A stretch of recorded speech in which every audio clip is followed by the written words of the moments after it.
Mga ining, mga tutoy, at mga marites of the universe with style and class. Welcome once again dito sa Renessa Dude, Philippines! Makakasama ko ngayon ang isa sa mga kaibigan kong kapareho kong maganda. Pero syempre, mas maganda pa rin ako. Nakasama po kami sa ABS. Nang medyo matagal-tagal din namin ginawa ito yung teleserye na Magkaribal. At ang starring syempre dito ay si Gretchen Barrero, si Bea Alonso, at marami mga big stars. At ang mga initials ng pangalan niya, ito Renessa Lud RS ang aking initial, di ba? Pero ang kanyang pangalan ay RS din. Kaya ang episode ito po ay sasabihin natin, Renessa Lud Philippines, the one and only RS Francisco, at ang title po nito ay RS Meets RS! Di ba? Mga ining, mga tutoy, don't forget to like, share, subscribe, at kung pwede na rin kayong mag-bash para dumami tayo dito sa channel ng mga magaganda at mababango dito lang sa PH Time.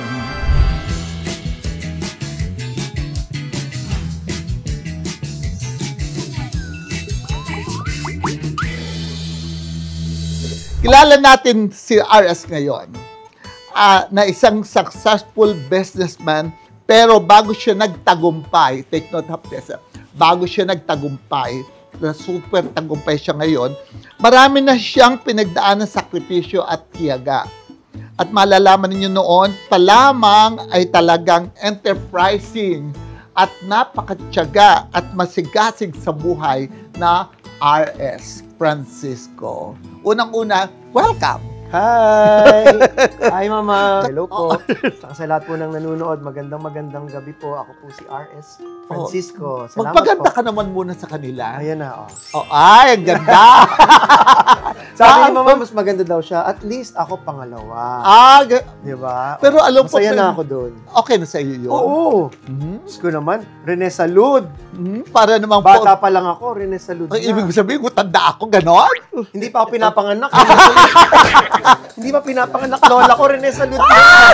Ano nga muna, umpisahan mo nga na natin ito. No, alam mo, ang gandang umpisa nito Ang ganda ng question na ito. Nag-door-to-door selling ka raw. Yes. Ng pabango. Pabango ba yun? Ang dinor-to-door mo noon? Opo, Mama Rene. Hindi naman ako nahihiya ikwento yan. Oo. Na dati, nung kailangan ko magbayad, kasi dalawa lang kami magkapatid. At that time, yung kapatid ko nag-aaral pa. So, kailangan kumita. Pero tatay mo sikat na noon. Pero retired siya, di ba? Ang tatay ko kasi dati po, artista ng Sampaguita Pictures. At napakagwapo. Pero abogado siya. Tapos, naging abogado po ng Sampaguita. Tapos, nung grade 3 po ako or grade 4, nag-retire na po siya. Pero si Fred Montilla, nagtuloy-tuloy po. Yun ang kapatid ng? Kuya ng daddy ko. Ganon. Dalawa lang sila magkapatid po. Oo.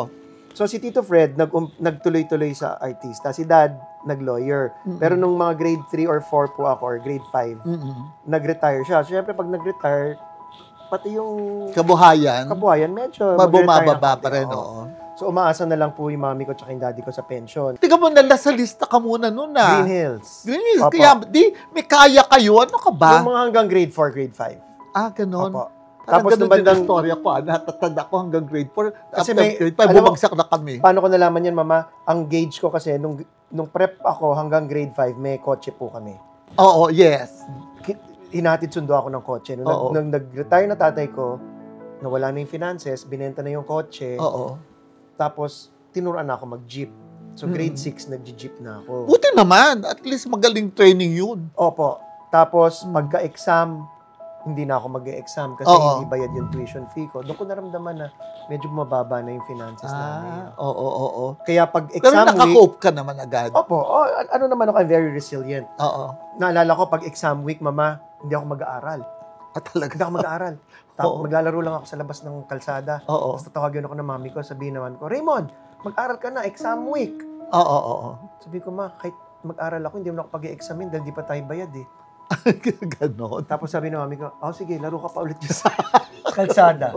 So, pagdating ko po ng college, nung medyo hirap na ako, dun may nagturo sa akin na meron nabibilan sa Cubao ng mga putyo-putyo lang na mga pabango. Very Joel Cruz. Wala pa po siya. Wala pa si Joel. Wala pa lang Joel pa noon. Opo. Hindi ko, in other words, hindi mo nakuha yung idea na yun from Joel. Hindi, wala. Oo. Nakuha ko yun dun sa kaibigan ko na nagsabi, may nagbebenta doon sa iskinita lang Oo. Sa iskinita ng mga pabango na nakalatag lang sa tela. Mga putyo-putyo. Bibilin ko, mga 120 lang yun, 150. Ang gagawin ko, bibili ako nung yung tissue na may kulay. Hindi tissue paper, yung tissue na pang Joe Malone. Yung mga ganyan. I-art direct ko lang. Tapos dito po, sa may lugar nyo. Really? Sa likod ng Broadway. Oo. Di Magnolia. Dito. Wala pang Robinson's Magnolia noon. Oo, but hindi ka hinahabol ng mga aso. Hindi po. Ang mahabol sa akin, mga nagagalit na may itak. Kasi kumakatok po ako. Oo. Pili na po kayong pabango. Ay, siyempre, talaga? marketing ko ng konti. Galing po sa pinsan ko na flight steward. Ay, talaga? Ang galing. Ano tatak yan? Hindi ko po alam, pero sikat po to sa ibang bansa. Oo. Magkano po yan? 1.5. At that time, mahal ng 1.5. Ay, oo. Mahal ng 1.5. Oo, naku, mga 15,000 ng equivalent yun ngayon. So, magkano ko nabili? 150. So, times 10. Tubong lugaw, ha? Tubong lugaw. So, ang nasa utak ko, mama, pag nabenta ko sa 10 bote, pag nabenta ko yung isa, bayad na lahat yun. Correct. Lahat na yung pang-siyam. Iyon na. Pang-bayad ko na ng Meralco, ng Nawasa. Ay, talaga? Pambayad na namin yun, pang pagkain, pang lahat. So, yun na yun. Pag nakabenta ako isa, ang saya-saya ko na. Wala na akong pangamba. So, ang benta ko na with confidence na, ito po, bili kayo. Talagang house to house. House to house. Alam mo, naalala ko din ang buhay ko dyan. Nung struggling fashion designer ako, nagtatrabaho din ako sa isang department store. Pero, pagkatapos ko na magtrabaho, nag-house to house campaign din ako ng pananahe. Ibig sabihin, tumatanggap ako ng tahe, nag-home service ako, i-deliver ko, pagagawa ko sa mananahe, naging ganun. Kaya nakaka-relate ako sa iyong istorya na yan. Oo. Dito rin, sa bahay ng mga mayayaman na mga ito. Yan talaga pagka-survival talaga ang usapan. Gagawin mo pero talaga. teka muna, pero super versatile ka naman. Naging Mother Ricky pa rin ikaw pala.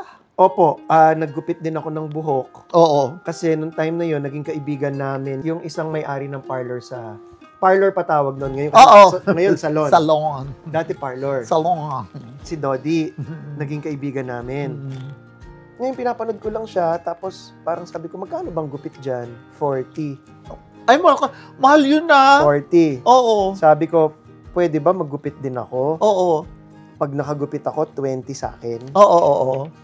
Pero magaling ka na noon. Wala akong alam gumupit. Lakas ng loob. Mama, alam mo, ginamit kong gunting. Umuwi ako sa bahay ko, ang ginamit ko yung gunting nung mami ko na pang tela, yung malaki. Yeah, malaki yun. Solingen na ganyan dapat kalaki. manipis lang yun. Siyempre, mama, how old was I? Bata pa ako, hindi ko alam yung mga ganyan. So, sabi ko lang, sige, kaya ko, bukas andito na ako, gugupit ako. Tapos dumating ako, naka-outfit, talaga, outfitter ka na. Talaga. Naka-outfit ka talaga. Tayo-tayo yung buhok, naka-itim na lipstick, naka-palda. Tapos, siyempre, lahat ng mga nandun, mukhang desente. Ako lang yung mukhang weirdo-weirdo. Tapos ako lang yung may ganyang kalaking gunting. So, akala nila talagang, doon ako stylish. So, gugupitin ko na yan. So, nakapackage ka na. Oo, hindi na ako sa emote. Pero hindi ko mapantay yung buhok. Buti na lang, mama. Ang uso ng mga panahon yun, new wave. Yan. So, hindi pantay-pantay talaga yung buhok. Asymmetrical na. Disconnected. So, talagang gugupit lang talaga ako. Tapos, chinap. Yan! Ganyan lang dapat yan. Mga over the top ang mga...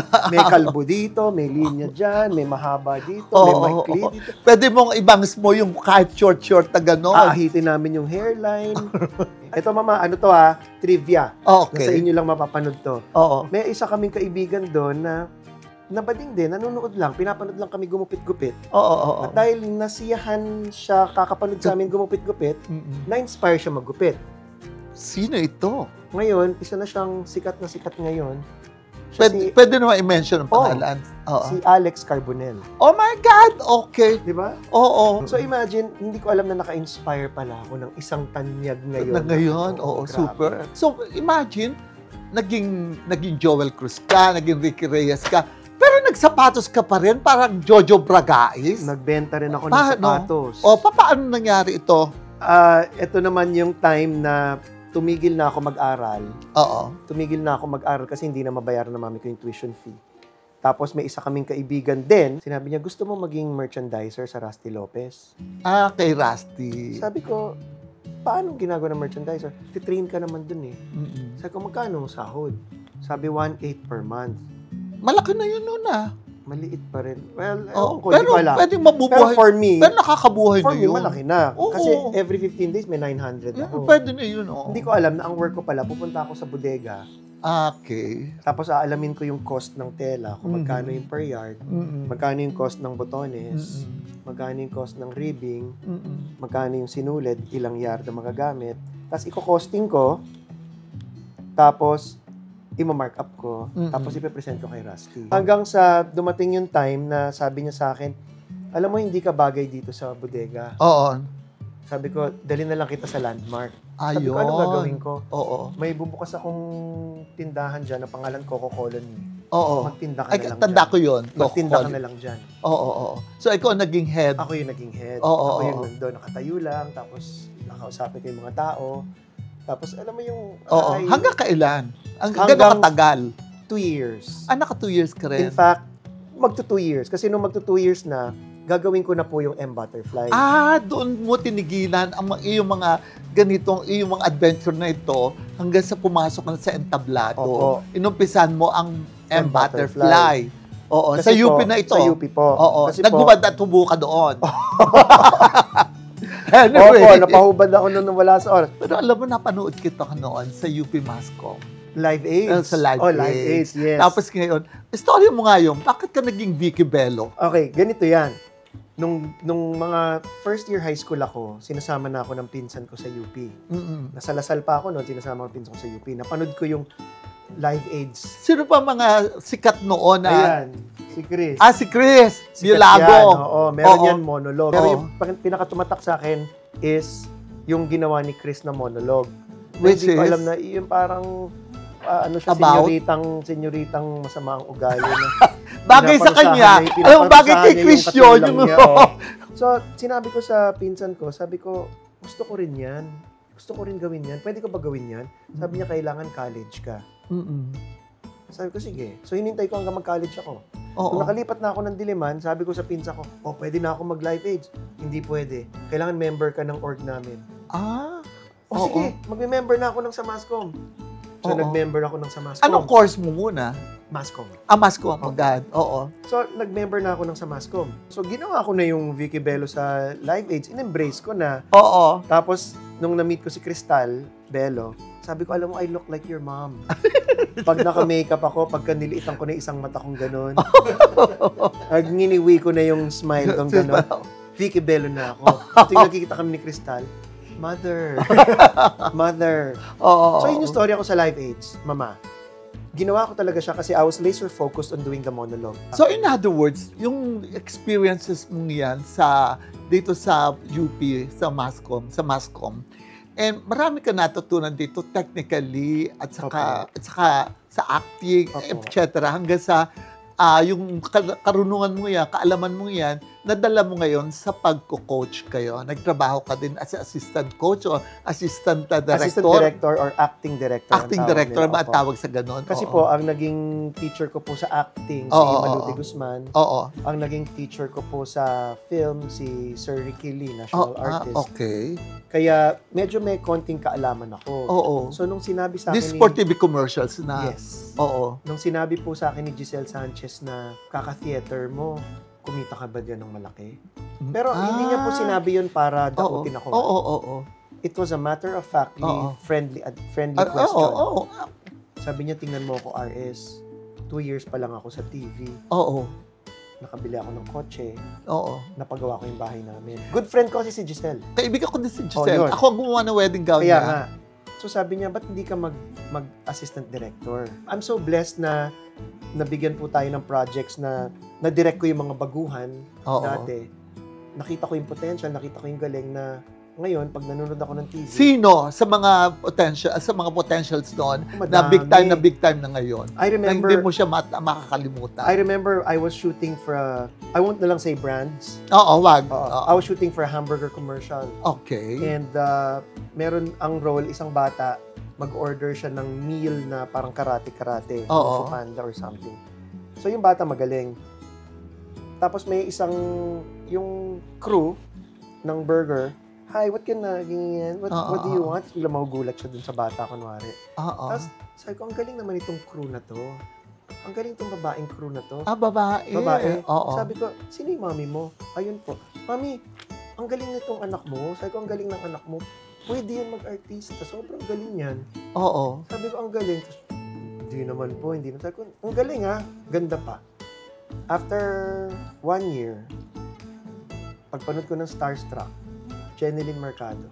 Ay, talaga? Sabi ko, yan talent ko sa burger eh. Oo. Tika muna, di ba ang tatay mo, doon din, burger din? Years after na lang. Pero hindi mo siya kinoach? Hindi. Pero ako yung nagpasok sa tatay ko. Kaya. Pero yun, tumatak yun sa tao. Ang story ang kasi sa puso. Ang tama. Kasi baka hindi alam ng mga millions of viewers mo. Ano po yun. Yun yung, saan ka ba galing, Gina? Oo. Karen po. Oo. Parang senile na siya doon. Opo. Oo. Doon ako medyo naiyak na parang grabe yung tatay ko. Kahit matagal, ilang dekada nang nag-retire. Oo. Meron pa rin siya. Talagang nananalaytay sa dugo ninyo ang artista. I remember meron akong na-shoot, 16 years old. Pagets, fresh. Ang ganda. Sabi ko, ganito gagawin, ganyan. Pagbangga sa'yo, titingin ka ng gano'n, tapos may konting hiya. Pag roll namin, take 1, ang nakuha na niya. Oo. O next, ganito, kunwari, gaganon ka, tapos nilapit sa'yo yung friend mo, tapos confident ka, kasi ano yun eh. Nakilikili, oo. Confident ka, gaganon ka. Pag take namin, nakuha. Oo. Sabi ko, ang galing mo. Anong pangalan mo? Love Marie po. Love Marie ano? Ampaw ko. Sino siya ngayon? Oo. Si Heart. Alam mo, mama, kung gaano katagal siya minake-upan? 5 minutes. Mahal talaga siya ng camera, ano? 5 minutes. Oo. Alam mo, kasi ang makeup artist nun si Jay Lozada. Si Jay ba yun? Si Jay Lozada ang makeup artist nun. Oo. Tapos, parang nung mini-makeupan siya, after 5 minutes, sabi ni Jay, tapos na. Tapos biglang, sabi ko, bakit ang bilis? Sabi niya, ano ilalagay mo dyan? Oo, tama. Sabi ko, anong ginawa mo dyan? Si Jay magaling sa ganun, yung makeup ng makeup. Gloss, blush, tsaka ano tawag dito? Mascara. Sabi ko, ano? Oo. Captured na agad ng camera, ang ganda niya. Ganda niya doon. Ang ganda niya, ano? Tapos I remember, may isa pa akong shooting, mama. Angel Oxin. Sa bagay, kita ko yun. Sabi nung producer, na-meet mo na ba si Angel Oxin? Sabi ko, hindi pa po. Pero hindi pa siya artista noon? Artista na siya. That Angel time. Angel Oxin na siya noon. Ano na siya? Darna? Sa Darna siya noon. Darna Kasi si Angel Locsin, ang first encounter ko sa kanya sa Caloocan, sumali siya sa isang beauty contest sa Caloocan. Na, alam ko hindi siya nanalo noon eh. Pero imagine na may story. Pero ang ganda na ng mukha. Na may story namin ha. Sabi nung producer ko, sige, pagdating niya, pakilala ko sa'yo para madali mo siyang madidirect. Sabi ko, sige po. Alam mo, pagdating niya, siya pa yung yumakap sa akin. Sabi niya, Sir R.S., kamusta na po kayo? Galing. Sabi ko, okay naman po, pero saan tayo nag-meet? Alam, sabi niya, hindi niyo na po ba ako naalala? Sabi ko, hindi, saan? May ginawa ka pong commercial last year. Ganito, isang product. Dalawa lang ang talent ko dun eh, si ganito tsaka si ganyan. Sabi niya, ako po yung pinapalakad niyo sa likod. Hindi siya ang star? Hindi pa siya artista noon. Pero hindi siya ang star noon. Hindi pa nga siya artista. Oo. Sabi niya, ako yung pinapalakad niyo sa likod. Sabi ko, yung likod nun sa kabilang field eh. Oo. Sabi, ako po yung pinapalakad-lakad. So, imagine yung pinagdaanan talaga niya, pinaghirapan talaga niya. Ito, pagpilaan muna natin, syempre yung mga Miss Universe na meron na tayo. Si Gloria, si Margie, si Pia, at saka syempre si Catriona. Kung para sa iyo, sino talaga, kung iraranking mo siya, sino yung number 1? For me, ang number 1 talaga. Saka the least beautiful. Hindi ko alam kung meron least beautiful. Pero for me, ang number 1, Tay talaga. Talaga, Taika. Alam mo, for the longest time, parati kong inaano yan sa utak ko. Sino ba talaga RS ang type mo? Si Pia, si Catriona. Si Pia, si Catriona. Always yan. In fact, a few days ago, I was with Pia. Kasama kami sa isang event ni Pia. Tinitingnan ko pa rin, si Pia ba talaga gusto ko o si Catriona? Pero alam mo, kung pwede mag-tie talaga, for me, itatie ko talaga sila. Pero kung halimbawa, at wala lang, talaga kailangan isa lang eh. Siguro pipiliin ko si Rene Salud. Palagay ko nga. Rene Salud talaga. Hindi! Na hindi nakasuot ng shorts. Ay, di ba best in legs? Hindi. Wala. As in, for me talaga, Pia, I love you. Catriona, you know I love you. Nakasama ko sila parehas. And I'm not being safe, Yes. They're both complete packages. So, kung i-compare mo naman sa dalawa, kay Gloria at saka kay Margie, yung dalawa. Iba naman kasi, alam mo... Dahil hindi mo naman kaibigan si Gloria at saka hindi mo naman kaibigan at saka hindi ko rin naabutan, hindi ko rin po naabutan, bukod sa hindi ko kaibigan, hindi ko rin po naabutan yung time na yung peak nila. Kasi syempre, kung titingnan mo ngayon, iba so, rin kaya naman hindi talaga. mo kayang i-evaluate kung anong performance nila nung araw, kung paano ang kanilang pagiging Miss Universe nung araw. We have to realize also, Mama, na at that time, the standard of beauty is different from the standard of beauty now. Iba-iba talaga. Sa bagay, so, that's true. To rank it would be an injustice to the four of them. And galing mo naman sumagot para ka ikaw ang nanalo sa Miss Universe. Next year po kasali na po ako. Ikaw na ba? Makalaban tayo kung gano'n. Ito yung mga issues kasi yung tungkol sa inclusivity ng mga candidates sa Miss Universe. Anong stand mo doon? Alam mo, Mama, at saka, syempre, hindi lang yun.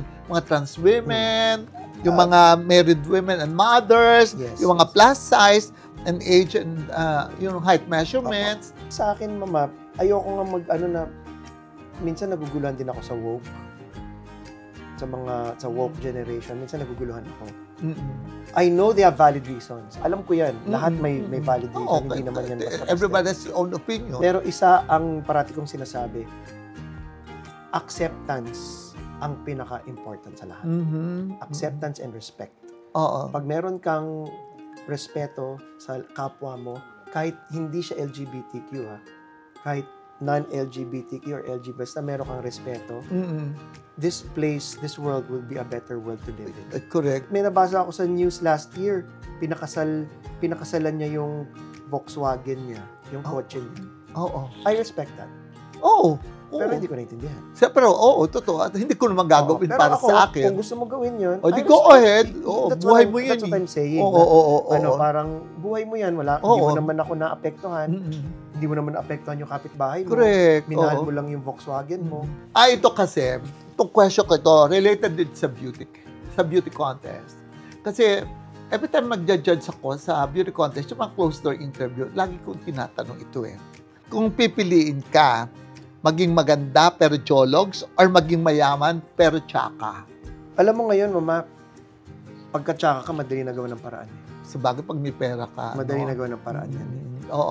Pagka mayaman ka, alam mo, ang dami mo nakita mga glow up. Ang dami mo nakita. Wala nang pangit actually. Wala nang pangit na ngayon. Ikaw nga, ang ganda-ganda mo na, Mama Ibig sabihin I love it! Ang ganda-ganda mo nga ngayon, Mama, sobra. Sabihin, sobrang dami mong pera. Nakakainis! Ang ganda-ganda mo, parang napanood na kita sa The Incredibles. Joke. Teka muna. Ito, si Gloria Diaz may statement. Alam mo naman itong babaeng ito. May very vocal. Okay. May sinabi siya na, beauty is 99% youth. Anong say mo dyan? Actually, agree din naman talaga. 99% youth. But not necessarily literally youth. Could be youthful energy, youthful mindset. Diba? I mean, of course, malaking chunk na rin ng actual Pero di ba if you age, you have more wisdom. Yes. You are more beautiful to look at dahil you talk well. Ang ganda ng projection mo sa tao, maganda na ang image na build up mo dahil marunong ka na Di ba? Hindi na makinakala maging youthful ka. But if you keep that parang demeanor, na you're wise. You're confident. Yes. You have kumpiyansa. Pero you're very youthful. Isn't that a breath of fresh air? Well, that's true. Just like you, ba? Diba?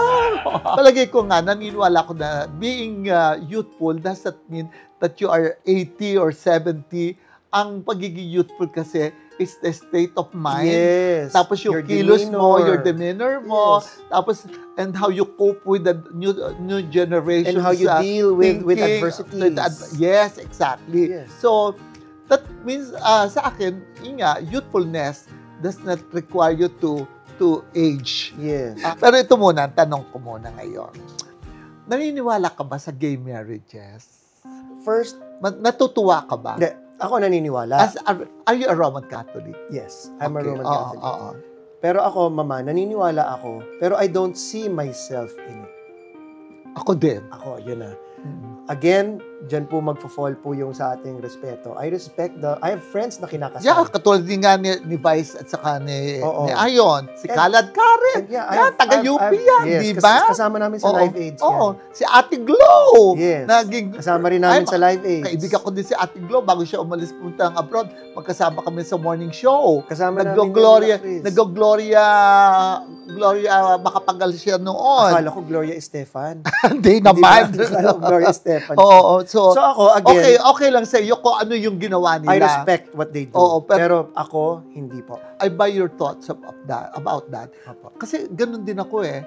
Sige, pakasal kayo ng pakasal, pero ako hindi ako magpapakasal. Ako rin, ganun. Pero palagay ko naman kung bakit ayaw mo magpakasal. Kasi, syempre, pagkakasal na kayo, conjugal property na yon. Sayang naman kung ihahati mo pa ang kayamanan mo, whoever that be. Unless mapakasal ka sa mas mayaman sa'yo. Ganon! Mas marami. Ganun dapat. Pero hindi yan. Nangyayari kasi ang mga bading kailangan mas mayaman kaysa. Kaya nga sabi ni Mama Ricky. Oo nga.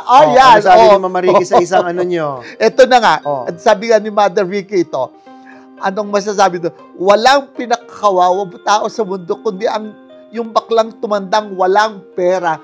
Ito, well-emphasized ito. Very emphatic siya nung sinasabi niya ito. Ikaw, anong stand mo about that? Mama, nung narinig ko yan, I couldn't agree with Mama Ricky more. Oo. But I want to make it more specific. Para sa akin, it doesn't matter kung bakla or not bakla or tomboy or kahit sino. Oo. Pag tumanda ka na hindi ka financially stable, mahirap. That's true. It doesn't matter kung bading ka. It Oo doesn't nga matter eh. kung babae ka. Mm-mm. Sa ano ko, sa social media ko, ang daming hindi LGBT na nakikita ko kung gaano kahirap yung mga pinagdadaanan nila. Mm-mm. So, for me, ang statement would be, walang mas masaklap pa kung tumanda ka ng hindi ka financially stable. Oo nga eh. Kasi, It doesn't matter kung straight ka o LGBT. that's true. Pero nakakaloka rin kung LGBT kasi syempre, Lalo bibigyan na mo yun. yung give love mo. Oo.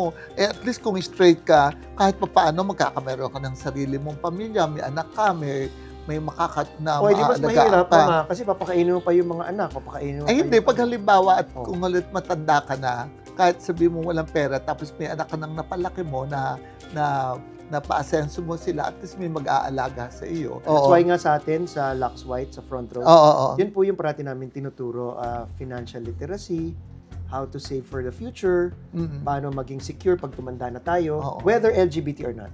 Oo. Parati ko sinasabi yan. Oo. Whether LGBT or not, paano yan pag tumanda na? Sino mag-aalaga? Paano yung finances?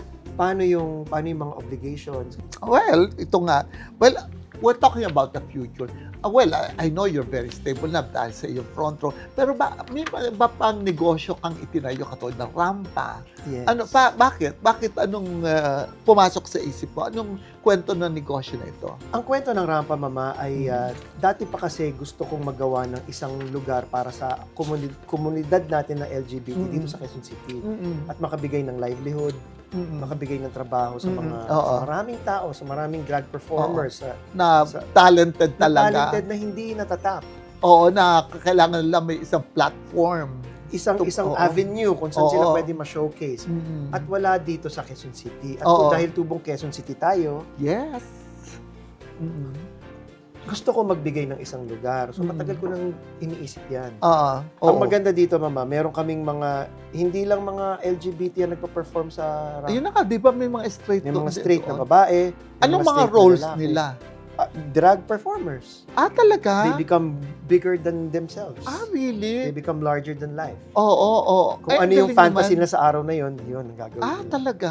Pero kung sakasakalin, ikaw hindi ka may-ari, ikaw sa mga performers na yun, sino i-impersonate mo? At sino ang pinakamalakas na tinanggap ng audience na in-impersonate na celebrity katulad ni Madonna, ni Lady Gaga, or Sarah G. Going to your second question, isa sa pinakamalakas na tumatak sa akin na nag-impersonate sa rampa, na talagang sobrang, pati kami lahat na oh my God. Si Precious Paula Nicole. Ay, talaga? Alam niyo bakit, Mama? Bakit? In-impersonate niya si Lady Gaga. Pero hindi nakasuot karne. Hindi. Yung abracadabra. Okay. Nakasuot siya ng abracadabra. Nag-comment si Lady Gaga mismo. Talaga? Ang sabi ni Lady Gaga kay Precious Paula, "You are a superstar." Wow! Kung hindi ako pilay, applause ako. Di ba? Lady Gaga, applause. Galing. Kaming lahat nagulat. Ito pa mas nakakaloka. Akala namin tapos na. Ni-repost pa ni Lady Gaga. Oo naman. Yung performer. Oo. Yung performance nila sa rampa. Nasaan na ngayon si Nicole? Kasama ni Lady Gaga. Hindi, joke lang. Joke lang. Naniwala naman ako. Sinong i-impersonate mo? For me, siguro, well, if physically impersonate ko again si Vicky Bello, pero kung talagang... Hindi naman... Pero kung talagang may career, kakaririn ko talaga and all, parang yung sa TV show sa ABS, Madonna. Talaga? Madonna talaga. Madonna talaga. I've always been a Madonna. Sabagay magkasing edad naman kayo ni Madonna eh. Yung anak ni Madonna. Yung anak ni Madonna, si Lola. Hindi ko naman naabutan si Jennie eh. Of Blackpink. Hindi ko naman naabutan. Ako nga, hindi ko naman naabutan din si Paraluman. Alam mo na, parang naabutan ko ata si Paraluman. Ayoko na nga sabihin yun, Mama. Sinabi mo pa. Pero si Blackpink, nandito pa rin ako sa mundo. Nandiyan na siya ngayon. Pero parang hindi kami maging kaibigan. Pero Madonna, pwede tayo, di ba? Kung sa bagay. So magmamadonna ka. Pero balita ko, lilipat daw ang rampa ng pwesto. Yes po, Mama. Kasi napansin namin na every weekend sobrang siksika na po. Lilipat tayo sa mas magandang lugar, sa along Tomas Morato talaga. Katabi lang siya mismo ng G-side. Morato pa rin. Opo. Morato na kasi dati sa likod tayo ng Morato eh. Ngayon Morato na mismo. Ngayon, dulo na ng Morato. Mas maganda kasi alam mo. Mas visible, mas malaki. In my case, Mama, especially what I did for Front Row, ang tiningnan ko pong kalaban, competitor at katunggali ng kumpanya ko ay ang sarili ko. So kung ano man yung nagawa ko, kailangan lagpasan ko yung ginawa ko. Ay, ang galing. So I don't want to rest on my laurels. Sa bagay, that's true. Ayoko magbilang ng feathers on my cap. It's always ako. Well, katulad nga ng ginawa mo sa Front Row, na isang naging napaka-asensong negosyo. So, sino ang mga naging beneficiary nitong negosyo na ito? Ano po, front row o rampa? Ang front row. Front row po marami dahil simula pa sa pool, nag-umpisa ang front row, gumagawa na kami ni SB ng mga charity. Simula nung Ondoy, Yolanda, pati yung Taal volcano eruption, lahat yan ginagawa namin ng mga ano. Kaya minarapat namin magtayo ng front row cares. Yun. Opo. Kaya nagugulat ako sa sinasabi ng ibang tao na nung pandemic, nasaan kayo front row? Hindi lang kami nung pandemic tumulong sa mga tao. Tumulong kami even before pandemic. Yolanda time pa, Ondoy time pa. Tumutulong na po kami. Using our own money po yan. Lahat ng tao kailangan ng tulong. Kailangan at love. At pagmamahal. Kaya nung isang araw, magkasama kami ni Pia para sa Love Yourself. Talaga? HIV naman yun. Meron kami pinag-usap. Nga pala, di ba? She's very concerned about the She's HIV. She's very, very, talagang very hands-on. That is how I like her. She's not even hands-on. Talagang nakaganon talaga siya sa Love Yourself na palaki talagang pinangatawan niya yung advocacy. Yes. Kung ano yung kanyang sinagot noon sa beauty contest. Yes. She put that into talaga reality. She practiced what she preaches. She preaches. That's why hindi ko sila mapagganyan ni Catriona eh. Kasi even si Catriona ganyan din eh. Iba naman ang kanyang gusto eh. Alam mo, believe talaga ako sa iyo. I mean, lahat ng ginawa mo, imagine from being a vendor ng pabango, sa hairdresser, etc., na-achieve mo or na yung nadating mo, yung gusto mong marating. Sigurado ka bang walang mga impersonators na gagaya pa sa iyo? Magagaya ba nila ikaw? Alam mo, Mama, parati yan sinasabi sa akin ng mga taga-front row na, Sir RS, meron nagbukas na company. Yun na nga eh. Narinig ko din yun eh. Maraming nag-i-impersonate ng front row eh. Oo. Nakakatuwa isipin. Oo. Kasi nakakapag-inspire kami. Sabagay, the biggest flattery is imitation. Imitation, oo. So for me, parang na-inspire kami na tama pala yung ginagawa namin. Paliwanagan mo nga, kung para naman ang aking dilema maibsan. Okay po, ano po yun? Tungkol doon sa relaunch na ginawa mo mga napaka-dramatic. Super dramatic ito naloka ako. Iba ka rin mag-isip. Okay, eto mama, i-explain ko na sa iyo yung kung paano nangyari to. Oo. Meron tayong product since 2009. Yes. Lux White. Ang spelling? Luxxe, dalawang X. Since 2009. Bakit double X? Kasi yun, inisip ko, mas gusto ko dalawang X, mas maarte. Oo. So, Luxxe White, Lux White. Mm-mm. Na meron NAC, meron glutathione, lahat. Oo. Ngayon, as times go by, syempre, marami ng mga bagong ingredients na lumalabas. Yes. Gaya ng oral, yung mga collagen, hyaluronic acid. Noong mga time na 2009, mama, wala pang ganun. Wala pa. So, nag-isip kami ni Sam na kailangan gawin natin ang produkto natin up to date. Mm-mm. So, meron kaming naisip na yung Lux White, lalagyan namin ng hyaluronic acid, ng collagen, ng mga oral sunblock, parang naging ano ka dito, kaya miss ka na rin. Ngayon, mama, sabi ko kay Sam, inupuan namin, sabi, ito RS, ito yung lumang Lux White, ito yung bagong Lux White. Paano natin to dahil sabi niya, RS, ikaw ang galing sa advertising. Paano natin yan ilo-launch? Ganito gagawin natin. Maglalabas tayo ng notice to the public. Ay, talaga? Natitigil na ang Lux White. Yun muna. Yun na nga that's what I've narinig ko lumabas, lahat ng tao. Bakit? Paano yung kabuhayan ko? Paano na yung ganun? So, imagine, mama, ilan yung mga nagpapanik sila noong March 10 para gusto ibalik ang Lux White. Daming mga nagrarally sa labas ng office. Ito pa nakakaloka. Noong March 12 or March 13, naglabas kami ng billboard sa EDSA. Oo nga, Paalam Lux White. Oh my God. 2009 to 2025. Kaya ko nalaman nga pala yun dahil nabasa ko yun. Sabi ko, ay, ano nangyari dito? Mga tao nagpunta, nagdala ng mga bulaklak ng patay. Nag-vigil, nag-gitara, may mga umiiyak, may mga nagkakantahan. May mga sumusulat sa amin ni Sam, may ganyan. March 13 ng gabi, nag-press release kami ni Sam na sa March 15 na lang po kami magbibigay ng statement. Pero pwede po kayo pumunta sa office. Oo. Tapos, pag nagpunta ka sa office, may St. Peter. May mga bulaklak ng patay. Iba talaga. May kabaong. Sinong production designer nito? Saan ka makakita, mama, na kumpanya na maglalagay ng kabaong sa loob ng opisina? Ang feeling na iba, malas. Tapos, ang nakakaloka pa, pag silip mo sa kabaong, yung Lux White na luma yung nandun. Yun yung ililibing. Malaking bote. Talaga? Baliw. Ibang klase ka rin. March 15, in-invite namin nila Chuk, lahat ng press. TBS, Inquirer, lahat. Lahat. Pagpasok nila ng room, may lugaw. May zesto. Buti wala nag-abuloy. May mamon. Meron mascard. May mga cornic. Talaga, ha? Tapos, after an hour, dinala sila sa loob. Nandun, makikita mo kami nila Sam, umiiyak dun sa kabaong. May ang viewing. galing naman. May mga viewing, so pwede ka mag-viewing. Tapos may eulogy. Nagsalita ako, paalam Lux White, salamat sa lahat. Nagpaalam si Sam, kumanta si Ice Seguera ng Gone Too Soon. So lahat ng tao nag-iiyakan na parang acting talaga. Paglabas nagbukas yung screen, labas yung kabaong. Pagsara, bigla na lang may sumasayaw na babae. Umiikot-ikot. Pag-ikot niya, nakaitim siya.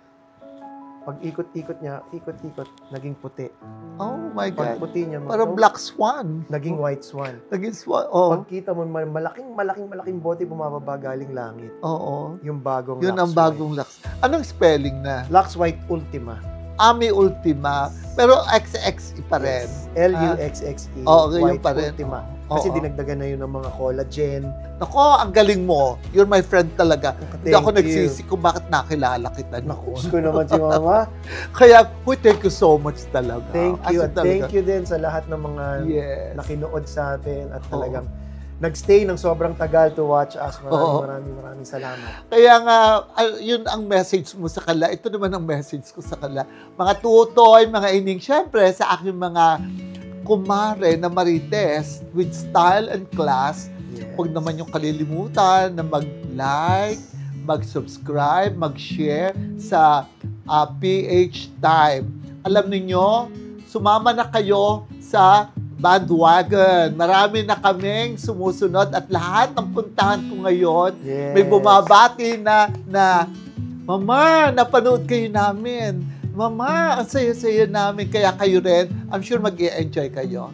We love you all. God bless. And again, salamat. Salamat, Thank you. RS. RS and RS. RS meets RS. Bye-bye. Thank you, everybody. Love you. Love you. Hindi ako makakaway eh.